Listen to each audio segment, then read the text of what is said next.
Alléluia. Amen. La foi, c'est au moyen de la foi que nous pouvons être entrés en possession des choses de bénédiction spirituelle. Pour l'avoir possédé, les anciens ont eu des témoignages. Nous savons, nous avons beaucoup de témoignages des gens anciens. Comme Abraham, comment il a eu son fils Isaac. C'était au moyen de la foi. Il y a beaucoup de témoignages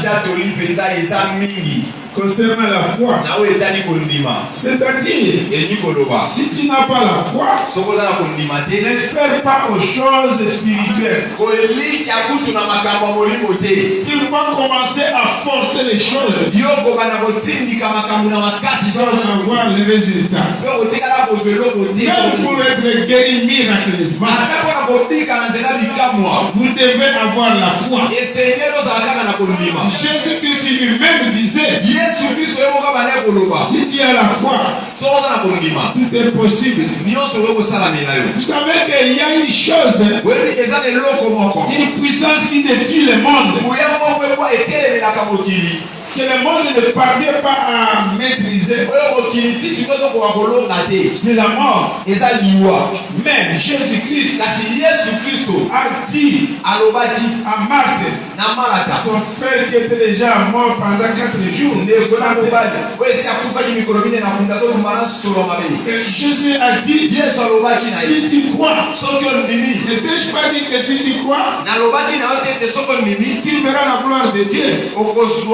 C'est-à-dire la foi te donner des choses que toi-même tu ne crois pas. Parce que la foi c'est Dieu en action. C'est pourquoi j'ai dit que c'est une force spirituelle qui ouvre l'humanité à un monde de possibilités illimitées.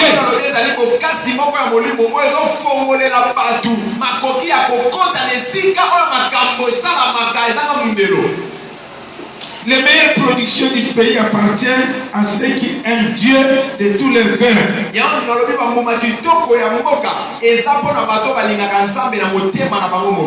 Mais caché aux yeux des rebelles. Pourquoi Dieu est en train de parler à Esaïe que ceux qui ont la bonne volonté, qui sont dociles, ils mangeront les meilleures productions du pays. Les meilleures productions du pays sont pour ceux qui aiment Dieu, ceux qui sont dociles, obéissent à la parole de Dieu. Elles sont pour eux comme leur nourriture ou pain quotidien. Oh, ce que Jésus avait dit, donner comme enseignement sur la prière. Dit notre Père, donne-nous du pain quotidien. Le pain quotidien, ce sont des bénédictions matérielles, financières et toutes sortes de bénédictions que j'ai. Nous devons vivre le pain quotidien. Nous devons vivre les bénédictions de Dieu tous les jours. Les oiseaux du ciel vivent les bénédictions, les pains quotidiens tous les jours. C'est pourquoi Jésus a dit, regardez les oiseaux qui n'ont pas de char. Ils mangent chaque jour. Ils vivent les bénédictions. Les bénédictions sont les pains quotidiens. Dans nos maisons, nous devons vivre cela. Alléluia. Est-ce qu'il y a quelqu'un qui comprend ce que je dis ce soir? Alléluia. Amen. Si tu es rebelle, Tu n'as pas la bonne volonté. La rosée des cieux ne passera pas la nuit dans ta maison. Et l'eau ne pénétrera pas dans tes racines. On a déjà dit ça un jour ici. C'est dans Job chapitre 29, verset 19.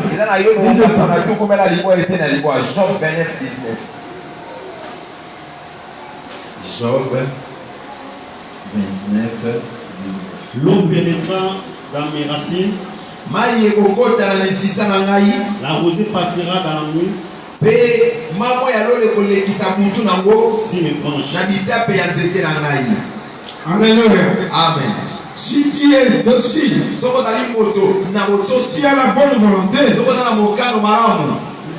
la rosée des cieux pénétrera dans tes racines.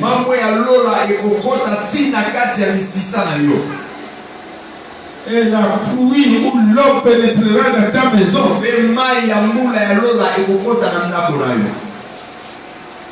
Parle de bénédiction de Dieu.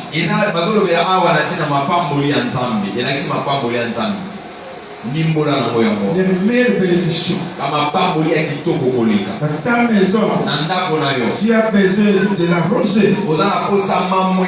Tu as besoin de l'eau. La rosée des cieux, c'est toutes sortes de bénédictions pour les enfants de Dieu. La Bible dit, si tu es juste et droit, Dieu viendra sur toi et il rendra le bonheur à ton innocence de mère. Ton ancienne prospérité semblera peu de choses. Celle qui t'est réservée sera bien plus grande. Alléluia. Amen. Alléluia. Amen. Moi, je vais te mettre sur ce passage-là. Job chapitre 8, verset 6 à 7. Lisez ça. Si tu es juste et droit, certainement alors, tu verras sur toi. Il rendra le bonheur à ton innocente demeure. Ton ancienne prospérité semblera peu de choses. Celle qui t'est réservée sera bien plus grande. Alléluia. Amen. Au verset 7.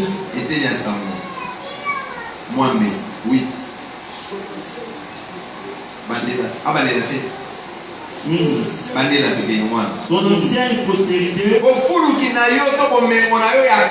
semblera peu de choses.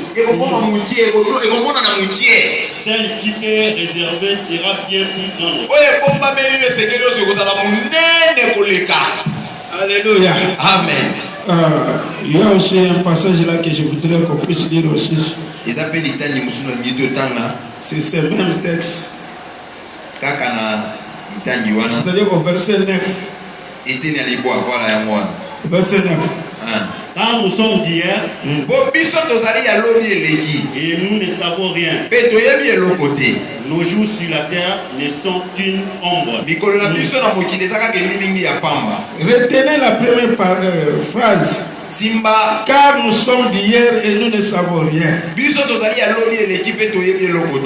Alléluia. Amen. Nous sommes d'hier.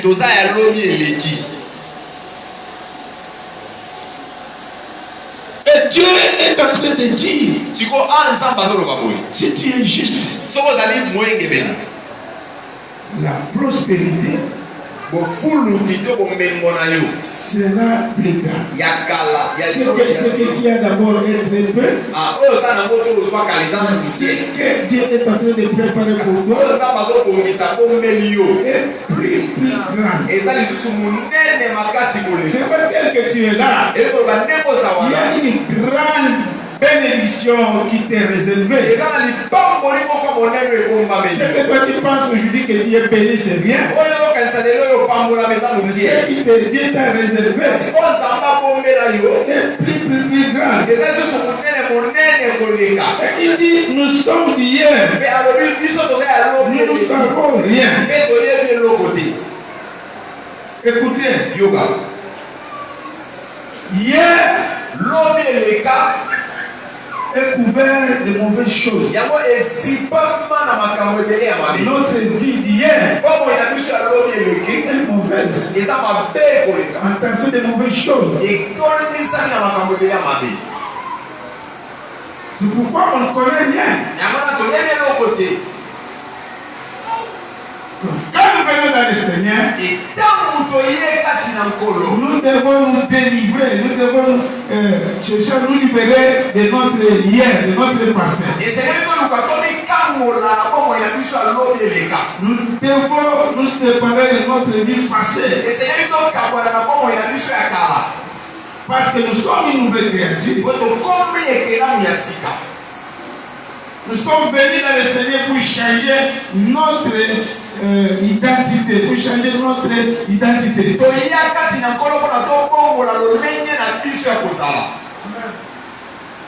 Que les gens voient la différence.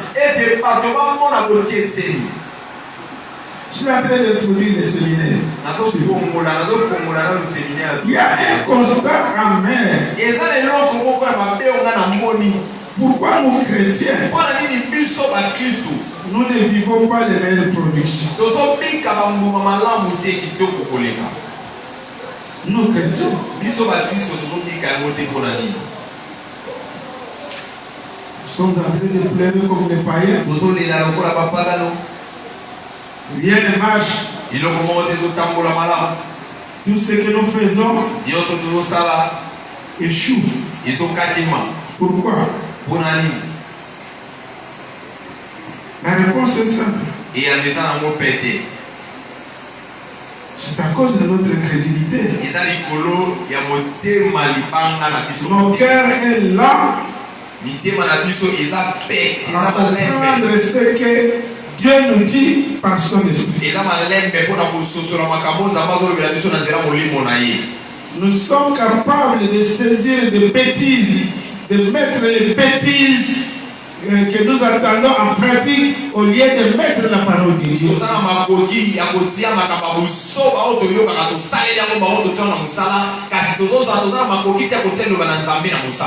Amen. Et cela nous bloque pour que nous n'entrons pas en possession de meilleures productions du pays.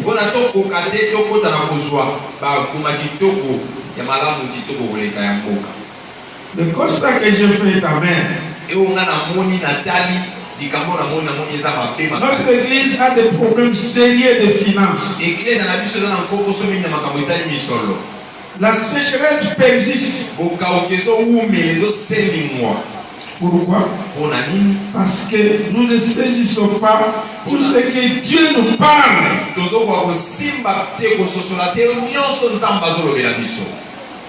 C'est pourquoi nos maisons sont privées de rosée. Je voudrais parler à une personne qui est prête à m'écouter, qui veut changer sa situation, sa vie cette année, parce que nous sommes encore au début de l'année.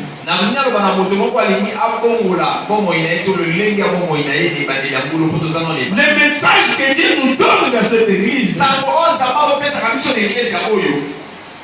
si on mettait cela, on prenait cela au sérieux. Si nous prenons ça au sérieux, cette église ne serait pas possible. L'église souffre parce que nous, chrétiens, nous membres, nous vivons la pauvreté, la sécheresse. Nous ne sommes pas en possession de meilleures productions. Le message que nous recevons, nous considérons cela comme des femmes. Dieu est dans sa parole. On avait dit, à la fin de l'année, Dieu nous a donné un bon thème. L'année de profondeur. La profondeur avec Dieu. Est-ce qu'il y a des gens qui sont dans cette profondeur?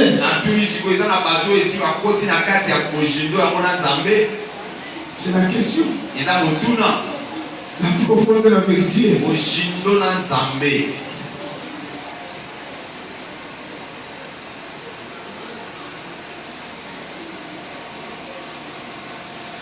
Le message n'a pas été compris.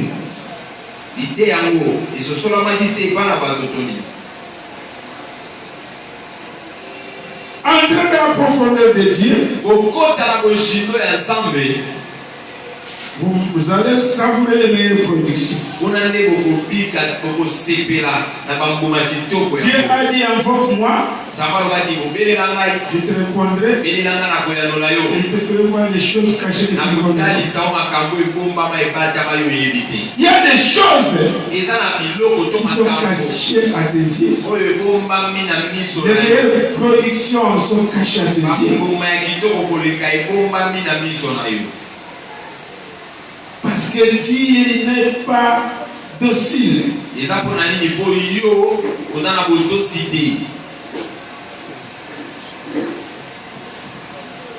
Les meilleures productions sont cachées à tes yeux. À cause de ton immaturité aux choses spirituelles.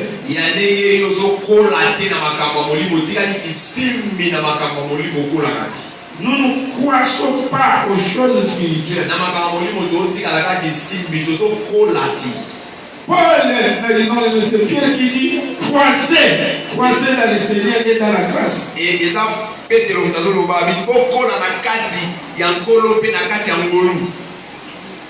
La croissance spirituelle nous ouvre les portes aux choses que Dieu a destinées pour nous. Ton problème provient de tes racines. Ton racine principale est complètement sec.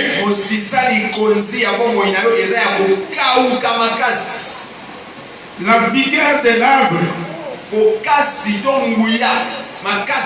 provient de son racine. Lorsque la racine d'un arbre a des problèmes,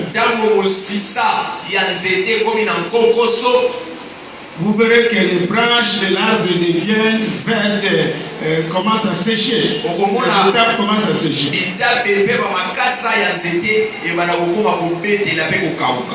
Et cet arbre ne va tomber. Pourquoi? Parce que la racine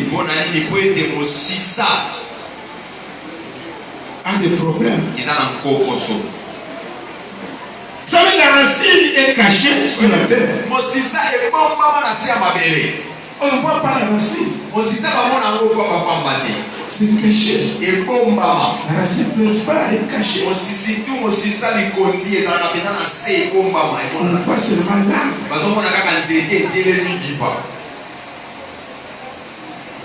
Et c'est pourquoi un homme sage, quand il voit les branches en train de sécher,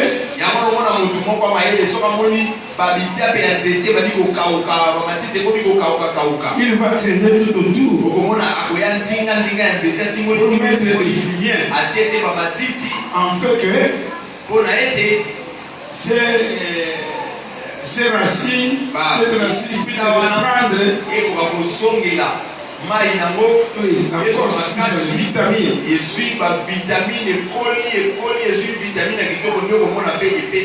La Bible dit si la racine est saine, les branches le sont aussi.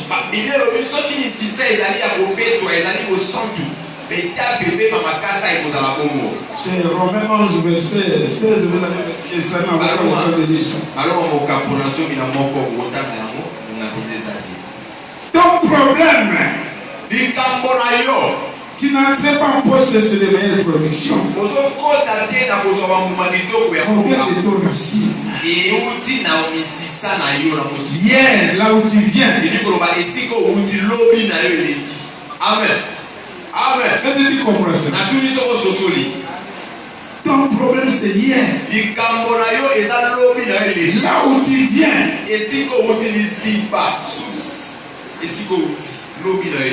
Regarde même ta famille. Qu'est-ce qui se passe là-bas?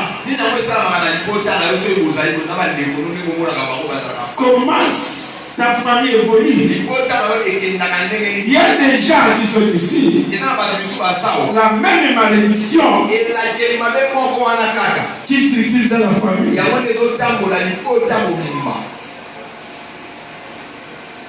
Hier. Tu n'es pas appelé à être esclave d'hier. Et ton racine, provenance. Amen. Est-ce que vous comprenez? Je vous enseigne d'abord. Dans Ézéchiel 16, verset 4. La Bible dit, quand tu es né, ton nombril n'a pas été coupé. Tu n'as pas été lavé dans l'eau pour être purifié. Vous savez, quand un enfant naît, la première chose qu'on fait, c'est qu'on coupe le nombril.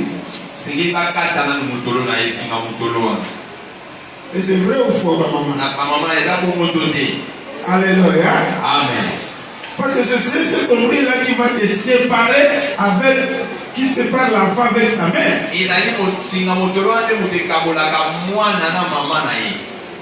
Je n'ai jamais assisté à l'accouchement, mais je pense que c'est comme ça.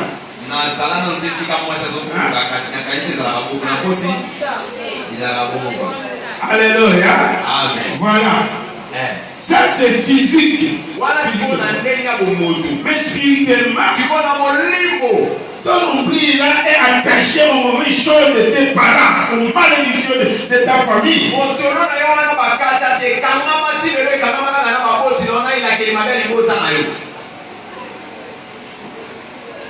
La racine là, c'est ce qui te trouble, c'est ce qui t'empêche d'aller de l'avant dans les choses spirituelles.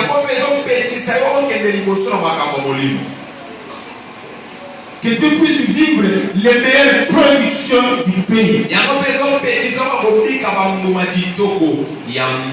Dans ce séminaire, nous allons déraciner cette mauvaise racine là. Nous allons couper l'ombril pour que tu puisses entrer en possession de meilleures productions du pays.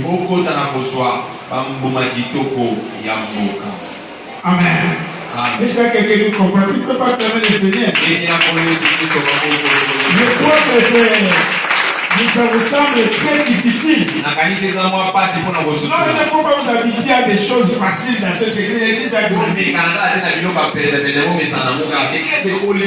Il faut entrer en profondeur. Moi, je n'ai pas pris à coordonner des choses terre à terre. J'ai pris Dieu pour qu'il me donne la révélation des choses profondes de Dieu pour vous amener à la bénédiction de Dieu. Alléluia. Amen. Les meilleures productions du pays existent. Lorsque le diable est attaché à l'ombril,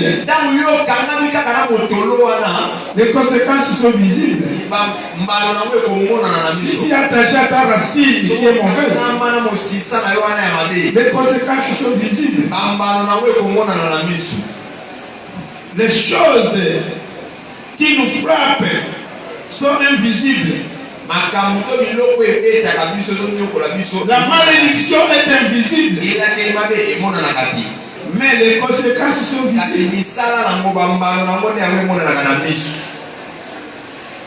Est-ce que vous comprenez cela?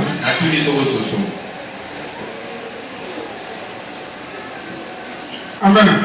Amen. La sécheresse persiste dans cette église.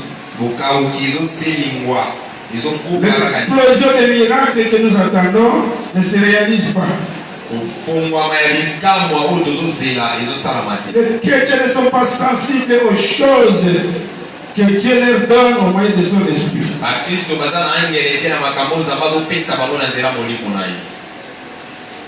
Amen. Amen. La sécheresse. La sécheresse, c'est quoi? La sécheresse, c'est quoi? Qui peut me donner la définition de la sécheresse? Qui? La sécheresse, c'est le fruit de la malédiction. C'est la malédiction de cacher. Et son fruit est visible. Amen. C'est la sécheresse. Pourquoi les cieux te privent de sa rosée? Pourquoi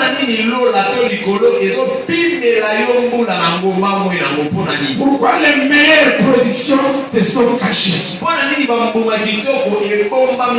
J'ai dit les meilleures productions, c'est toutes les bénédictions que Dieu nous a données. Tout ce que tu as besoin, Dieu a déjà prévu ça. Les biens matériels, physique, la santé, bonne santé, les finances, les matériels,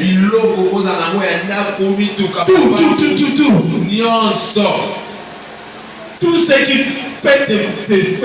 peut t'amener dans la joie. C'est les meilleures productions. Mais pourquoi ces meilleures productions te sont cachées?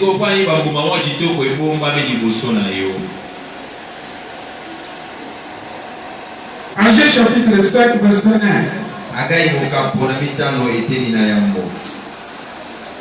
Non, Agé chapitre 1, verset 5 à 6. Qui c'est ça? Agé 1, 5 à 6. Ainsi parle maintenant l'Éternel des armées. Considérez attentivement vos voix. Vous semez beaucoup et vous recueillez peu. Vous mangez et vous n'êtes pas rassasiés. Vous vivez et vous n'êtes pas désagrégés. Vous êtes vêtus et vous n'avez pas chaud. Les salaires des héritiers sages tombent dans un sac percé. Alléluia. Amen. Alléluia. Pourquoi les meilleures productions du pays ne sont pas à tes portes?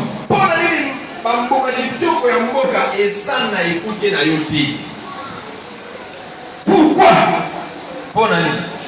Et Dieu nous pose la question, nous donne la réponse. Il dit, considérez attentivement vos voix.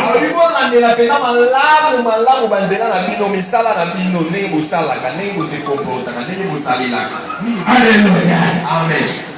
Si la bénédiction de Dieu n'est pas à tes portées, Dieu te demande de considérer d'abord tes voix. Parce que depuis que tu es dans le Seigneur, comment tu marches? Comment tu te comportes?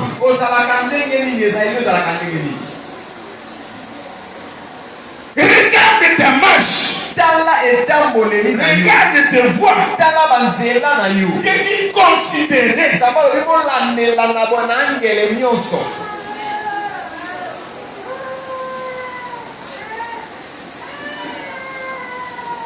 Depuis que tu es dans le Seigneur, comment tu marches?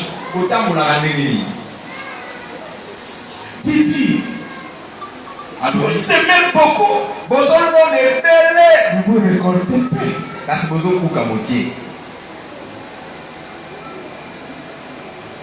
Vous mangez. Mais vous n'êtes pas rassasié.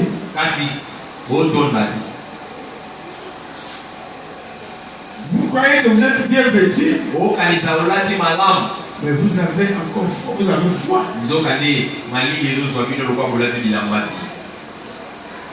L'argent que vous récoltez entre dans une poche qui est trouée.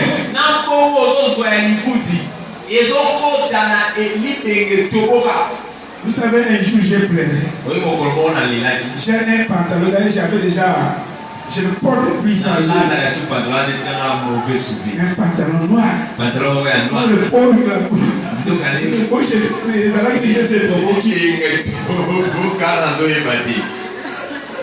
j'entre au supermarché.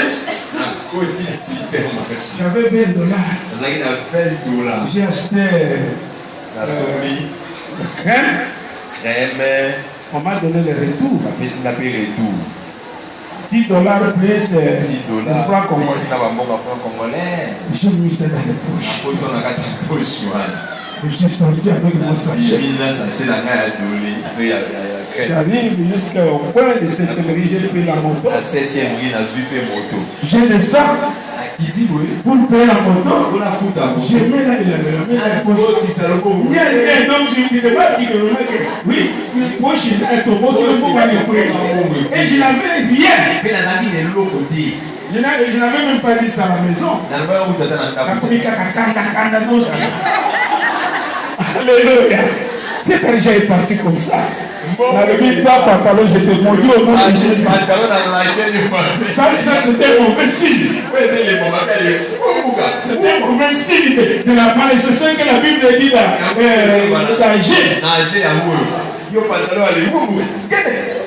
Alléluia. Donc, lorsque tu as des problèmes spirituels, tu peux avoir beaucoup d'argent. Tu mets ça dans ta maison. Quand on parle poche, mais c'est ta poche. Et tu veux que cet argent-là, tu vas te demander comment cet argent s'est volatilisé.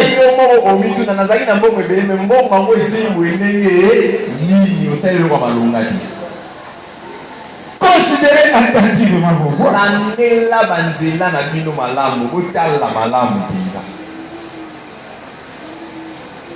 Il faut te découvrir.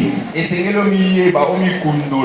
découverte est possible que par la profondeur aux choses spirituelles.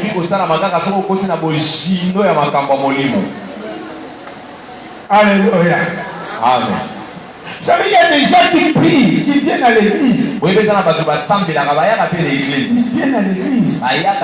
Sauf qu'on peut être à l'église. Rien ne marche dans leur vie. Mais ils ne se sont jamais posé de questions pour savoir pourquoi ça ne marche pas.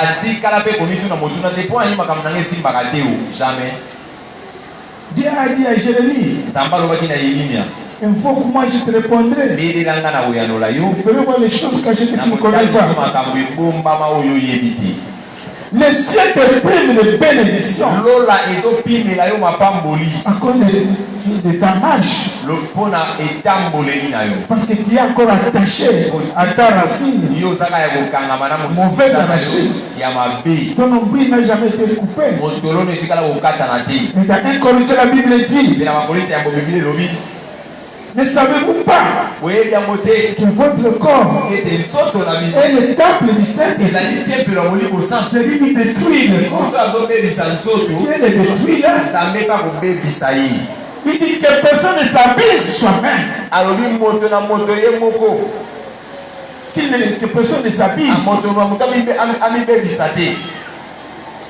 Ton corps est le temple du Saint-Esprit. Ton corps est pour la gloire de Dieu. Mais toi tu prends ton corps, tu fais c'est comme le corps d'une prostituée, de la prostitution. Qui prend toutes les mauvaises choses que Dieu haït, tu mets ça dans ton corps. Ton corps devient la caisse qui garde de mauvaises choses.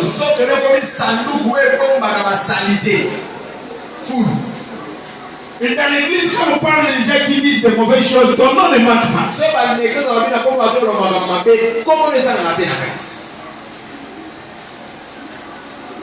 Non.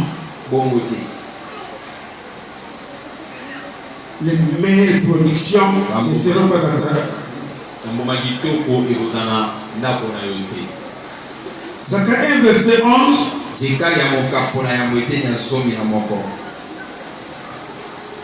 À la place des meilleures productions, qu'est-ce que Dieu fait? Ton temple est avisé. Zacharie 1:11. J'appelle là au temps. Et il s'adressera à l'ange de l'Éternel. Non. J'ai dit AG, pardon, parce que je ne vais pas la côté.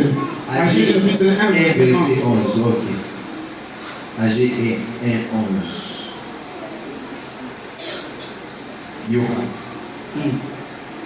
J'ai appelé la sécheresse sur le pays, sur les montagnes, sur le fleuve, sur les monts, sur l'huile, si c'est que la terre peut apporter, sur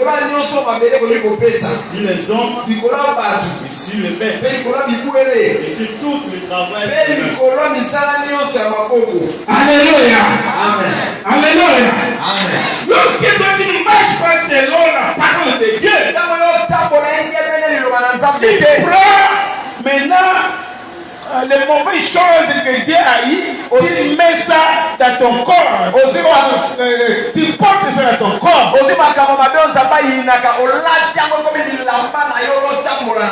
À la place de la bénédiction, Dieu appelle la sécheresse. C'est Dieu qui appelle la sécheresse. Il appelle la sécheresse surtout.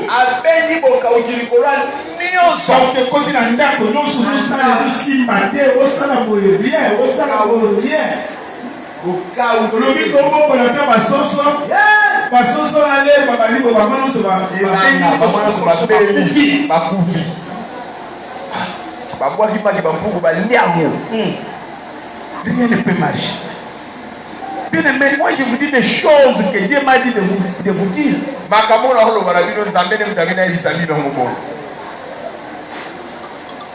Il dit, j'envoie la malédiction, même si les travaux de vos mains.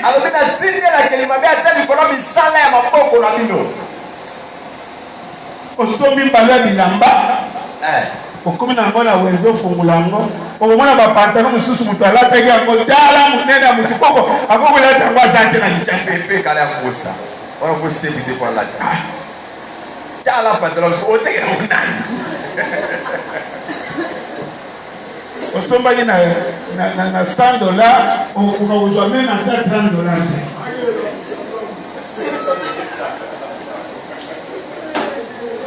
C'est le moment où tu n'as pas commencé à dire que tu n'es pas le fuma toujours ya na moni car mon peu kufanywa pièce ziki le baby il fallait que le chauffeur a dit de vous ça va au somali bon ba ma kemba eteli nyos ba mama na bazole la mama mo bazole mbongo ne kufi na usala ndenge nini batele msamoto kama msusu peme mama vitu kama hizo zile za deja ukipesha ibe binyoso petele mwana osomba pe nyoso te camion biba plein nani meweza malédiction la kilimabe msala nyonso ikikala kwa nyonso ici là. Dieu va envoyer la malédiction même. Zamba katina ya kilimabeta likola misala mako. Tuko mwenye batukusu bazali wakati biso basala basote ba commerce nyonso. akota na fumba échec, akota na malala échec, akota na mika kia ye kosuka na kotokisa mai na mopeso na pilipili. Rien toujours. Alléluia, peuple de Dieu. Est-ce que nous allons bien? On a qu'à dans la pour nous se plaindre. On est dit qu'on a le bazar de pas vouloir banco.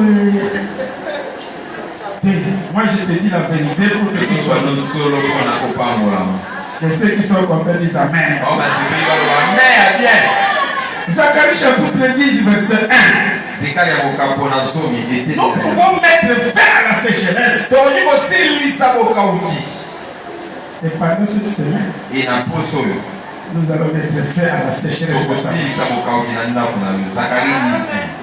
Zacharie 10 verset 1. Demandez à l'Éternel la pluie. La pluie du printemps. L'Éternel produira des éclairs. Et il vous renverra une abondante pluie. Il donnera à chacun de l'herbe dans son champ. Alléluia. Amen. Demandez la pluie. Écoutez bien aimé.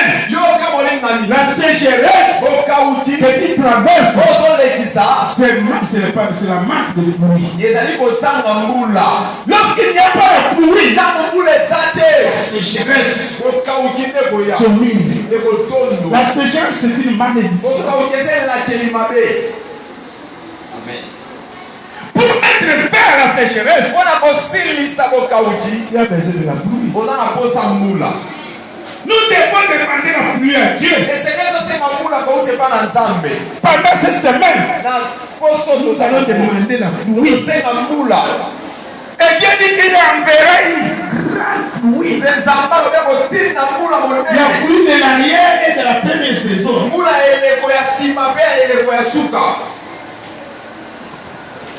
Il dit que quand cette pluie-là viendra, qu'est-ce qui va se passer?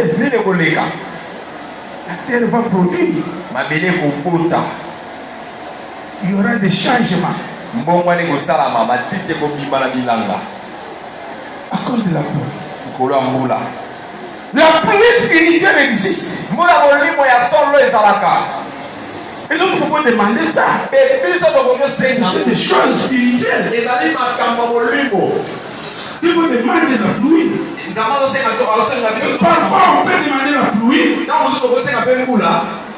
Dieu produit, envoie la pluie. Mais il y a des personnes qui vont prendre la pluie. Ne veulent pas être mouillés. Et c'est pourquoi vous se soleil encore. C'est quoi? C'est le péché. La pluie tombe. Mais lui ne peut pas bénéficier de cette pluie-là. Et la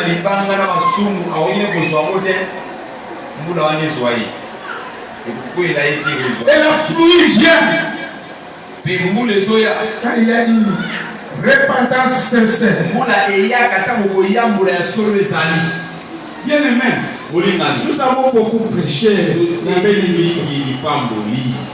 Mais on ne voit pas la bénédiction. Je ne sais pas si notre Dieu ment. On a beaucoup prêché. Mais il n'y a pas la pluie. Dieu n'envoie pas la pluie.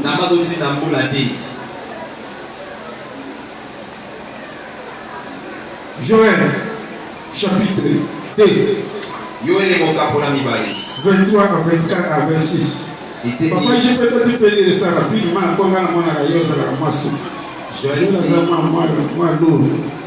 Joël 23 à 26. Bien ça, guitariste. Tu vas dans la guitariste. Allez-y.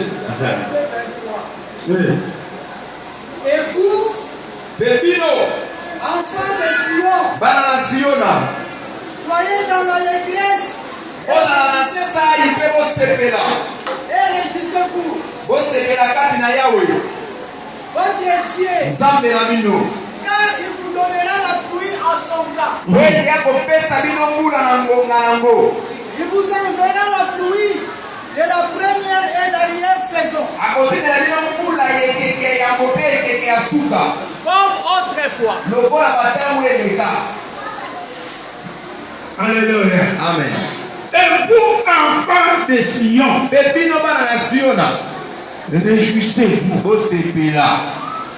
Car l'Éternel vous enverra la pluie. La pluie de l'arrière-saison. Et de la pluie. Vous mangerez. Vous vous ressaisirez. Vous glorifiez le Seigneur. Vos cubes se regorgeront de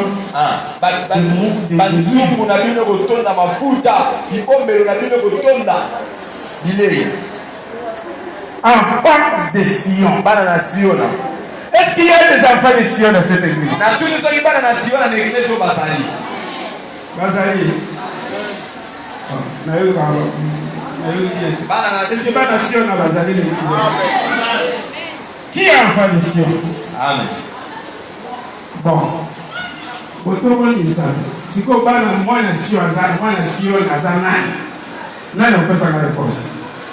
Qui est enfant de Sion? Non, le mieux c'est si il y a des enfants de Sion ici, parce que moi nation à Zanani. On peut s'en réponse. Moi nation à Zanani.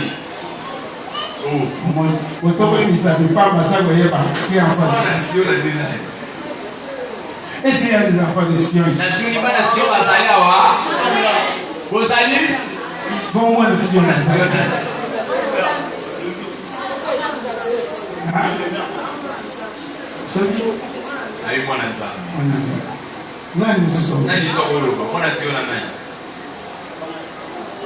Oui.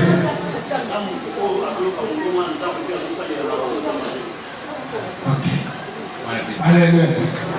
C'est ce que les fois que c'est bon. Dans l'église, il y a des chrétiens de nom, il y a des chrétiens et des enfants de Sion. Dans l'église, c'est comme ça. Tout le monde n'est pas enfant de Sion. Il y a des chrétiens de nom qui sont dans l'église. Si je suis chrétien dans la chapelle de la victoire, mais en lui, il n'a pas la sémence de Dieu. Il est païen, puisque les païens qui sont dehors, il peut inventer une information pour discréditer l'église. Il est là pour... il se comporte comme un païen. Des chrétiens charnels. Un enfant de Sion, c'est lui qui est né de nouveau, qui fait des expériences avec Jésus-Christ, qui marche dans la terre. La Bible dit ici, réjouissez-vous enfants de Sion. Si on est un enfant de Sion, il doit te réjouir, parce que l'Éternel te promet la pluie. Il t'enverra la pluie de la première saison et l'arrière-saison. Une grande pluie sera sur toi.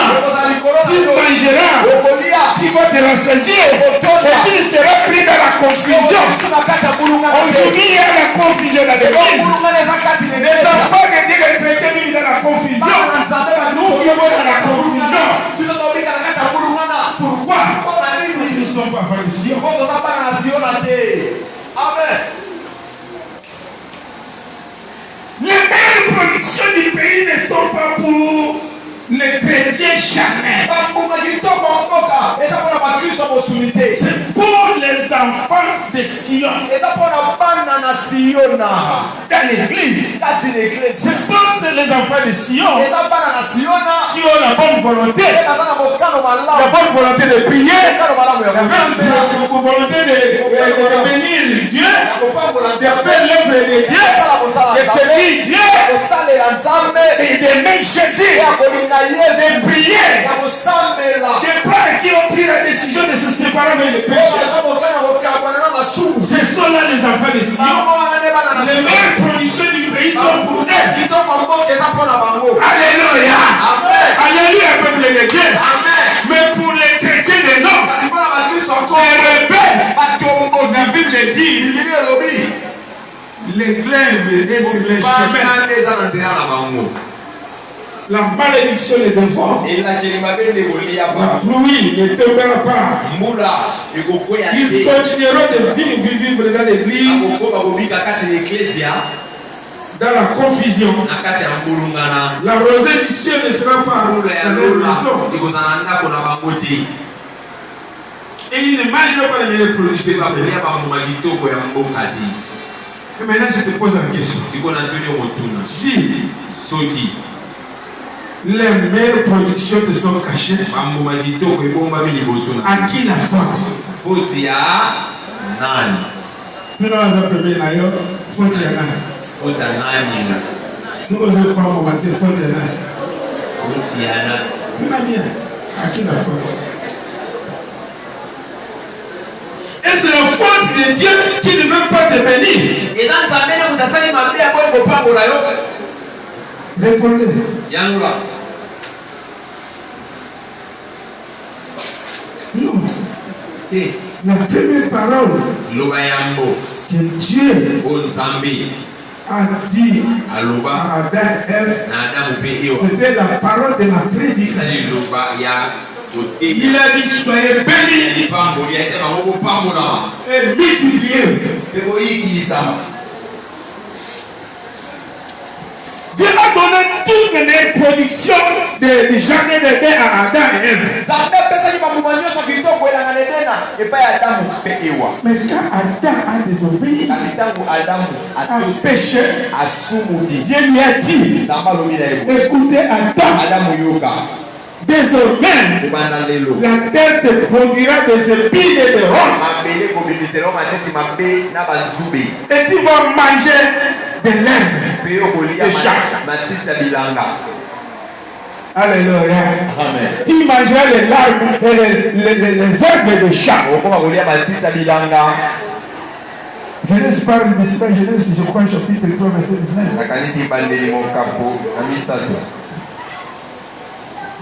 Il y a des gens qui disent, j'ai entendu quelqu'un en train de prêcher dans l'église. Dans le banquier. Bokolia, Titi, Nabilama. Yabotulia, Nabama Tembe, Nabandunda. Non, ça c'est faux. Alléluia. Amen. Les arbres de champ, c'est une malédiction. Dans les champs, il y a les fruits et les herbes. Et quand quelqu'un entre dans les champs, il cueille le fruit. Il peut y avoir des légumes. Mais il ne va pas manger tout, il ne va pas manger les herbes. Mais les herbes, il parle ici. C'était la malédiction. Et quand le roi Nabucodonosor a désobéi à Dieu, il était crédit. Il a chassé de son trône. Il lui a dit désormais, tu vas manger pendant 7 ans. Tu vas manger les herbes comme le bœuf. Et le roi a commencé à manger les herbes comme le bœuf pendant 7 ans. C'est la malédiction. Il y a des chrétiens, des enfants de Dieu, qui continuent à manger des herbes. Au lieu de manger les productions du pays, ils mangent les herbes à cause de leur désobéissance, à cause de leur rébellion. Tout ce qui pour la terre, dit de l'errance. Rien ne marche. Continuez à manger les herbes au lieu de manger le fruit. Au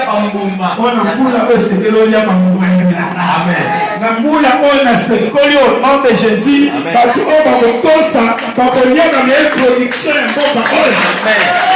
nous sommes encore aujourd'hui de l'année. On vient déjà de perdre 2 mois, le mois de janvier.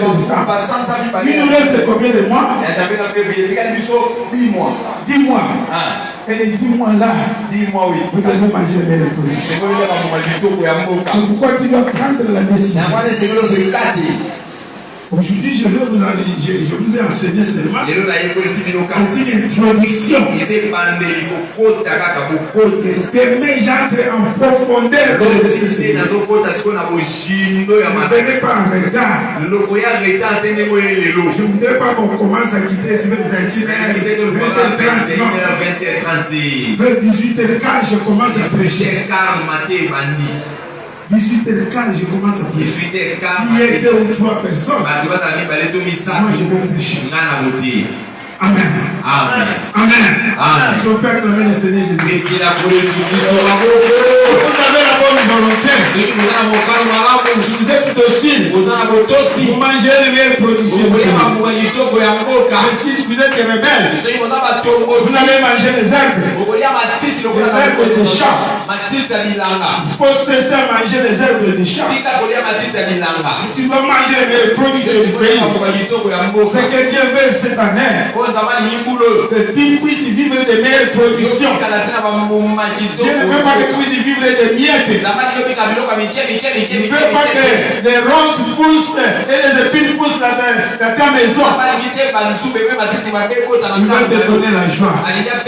Il va te restaurer. Et toi, tu dois prendre une décision. Tu as passé beaucoup de temps dans le péché. Tu n'as rien trouvé. Qu'est-ce que tu as eu? Tu as une décision à prendre ce soir. Tu dois te répartir. La répartage se fait. Le monde est déjà à sa fin. Aujourd'hui, il y a quelqu'un qui m'a, une femme qui m'a appelé au téléphone depuis hier d'abord. J'étais dans le véhicule. Ce qu'elle parlait, je n'écoutais pas bien. Je dis bon, je vais te rappeler quand je vais descendre. Et quand je suis descendu, je ne vais pas rappeler. Et ce matin, elle m'appelait. Un Français là terrible. Moi j'ai dit c'est qui? Non mais c'est Claude. Je me suis rencontré avec toi à l'aéroport. Le venir à l'aéroport d'Égypte. Moi j'ai dit non. C'est pas moi. Moi je vais vous proposer un marché. Tu as déjà été à Dubaï? Moi je dis non. Nous allons vous donner une opportunité. Il y a un événement qui va avoir lieu au Grand Hôtel. Nous allons t'envoyer l'invitation. Cet événement, c'était un événement terrible. Tu vas commencer à aller à Dubaï. Là, on va te loger. On va te donner tout. On se mettra en contact avec des grandes personnes là-bas. Moi, je dis, maman,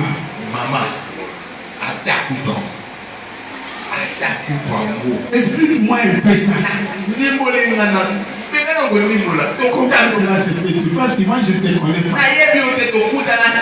C'est pas moi qui étais à l'aéroport de l'Égypte.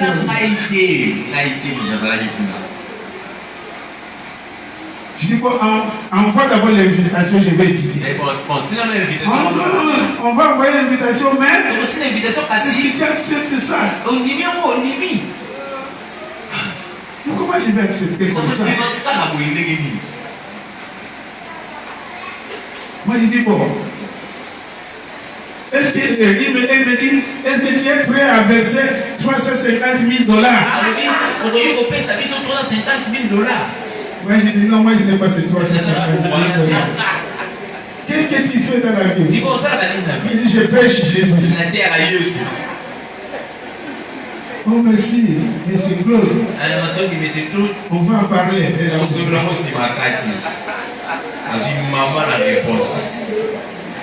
Alléluia. Vous savez, le diable est en train de... Il va te donner ses meilleures productions pour te détruire. Actuellement, on est en train de solliciter les gens dans l'occultisme. Je vais à Bénin. On a inauguré un grand immeuble de 10 niveaux. C'est le Centre international de la sorcellerie africaine. Beaucoup de représentants des pays africains sont allés assister. Et dans cette vidéo, j'ai vu dans notre pays aussi, il y a des personnes qui étaient là. Je ne vais pas citer le nom de ces gens-là. On a cité quand on recevait les délégations. Il bénissait l'initiateur, ce professeur-là.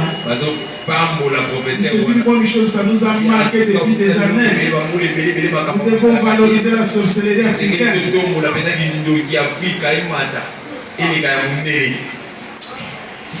Faites attention.